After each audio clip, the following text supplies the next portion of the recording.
Hi everyone, this is Laura Campagna, the Wednesday Witch, and I'm here with your tarot forecast for Aries season. So, Aries season begins eclipse season, which is one of the most intense times of the year.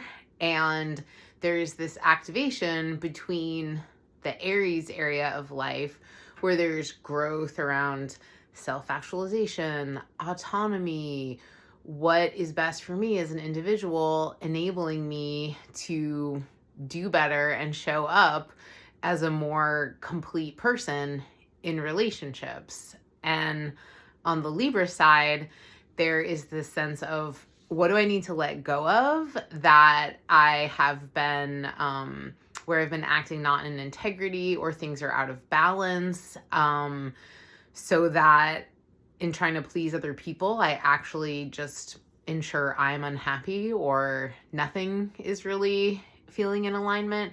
So we start the tarot forecast with the Magician, one of my favorite cards.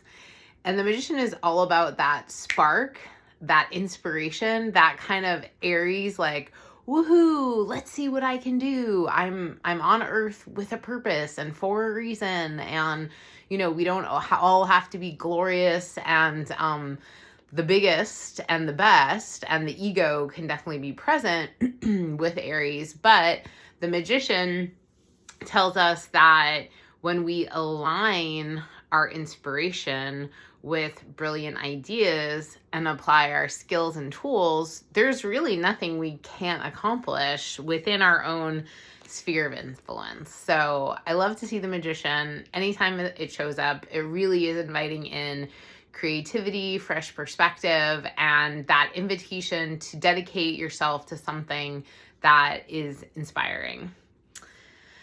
Where we're at is the Death card.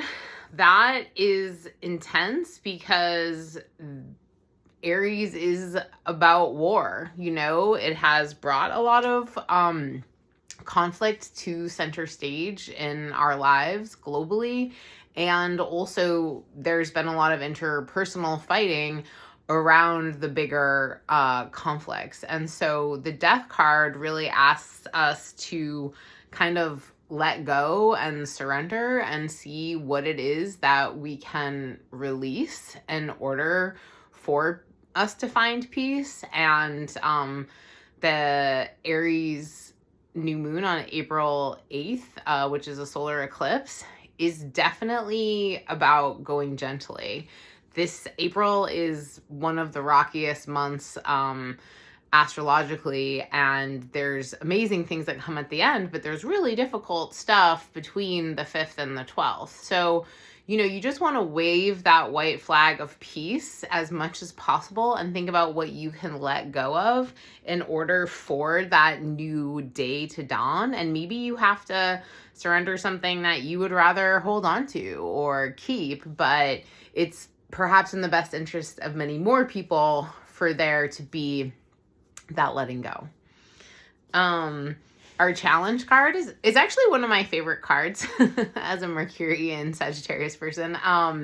But this is the Eight of Wands. So the Eight of Wands is really about having a lot of balls in the air and not knowing exactly where things are going to land or when. And there is this kind of excitement and exuberance with the Eight of Wands, but there's also, I think, sometimes like, whoa, I am not in control here.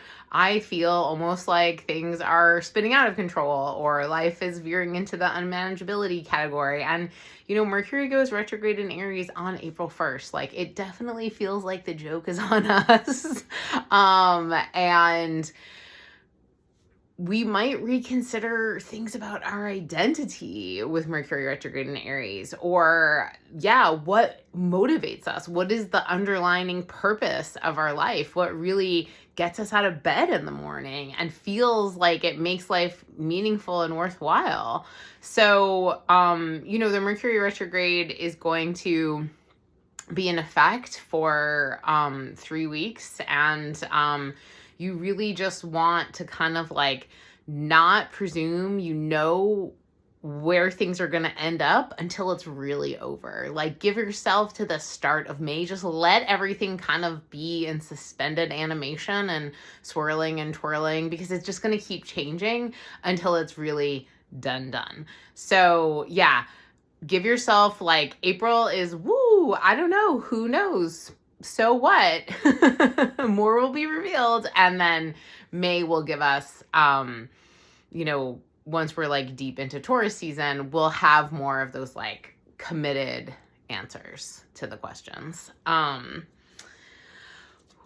outcome is the Judgment card. I have been thinking about this card nonstop in Aries season, because rebirth is painful. Reanimation, when there's really a part of you that has died or been shut down or has like gotten lost, bringing that part into the light or opening up again or daring to connect from that place that was once in so much pain, that is incredibly difficult. It can feel almost as painful as the original thing that caused you to shut down. So like rebirth and being called up for like a new mission or a new life, it's so exciting, it's so joyful, and oh my gosh, breathing into areas that have been stagnant and shut down, that is intense. So try to be gentle with yourself with this process. The universe will bring us a lot of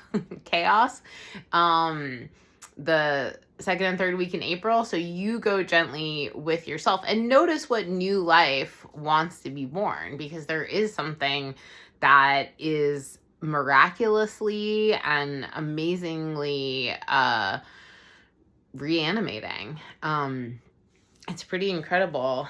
And then the bonus card is the Two of Swords, which I really associate a lot with Libra, and try to really find your peace. Like take whatever time and space you need to carve out that kind of little moments of serenity, even if it's just 5 seconds in your car to take a deep breath before you make the phone call or go into the conversation or the meeting.